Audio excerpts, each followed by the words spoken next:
Video வாங்கல இல்லையா? பையன் இப்பதான் 3வது படிக்கிறான். 3வது படிக்கும் போதே 4வது. அப்புறம் 7வது படிக்கிறியா? இப்போ 8வது போதே. இப்போ 8வது போக போறியா? பாஸா ஃபெயிலா? 8வது படிக்கிறான். ஸ்கூட்டி பறக்குது. நீ எத்தனாவது படிக்கிற? +2 படிக்கிற. நீ ஜமக்காளி மாதிரியே இருக்கிற. 5வது காலேஜ் போன நீ. கட்ட அடிப்போம் காலேஜில் அப்படின்றே இல்லை. அரிய வந்து இப்போ காலேஜ் செகண்ட் இயர் படிக்கணும்.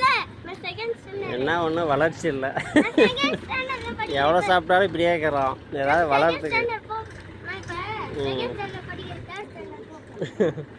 அப்படியா?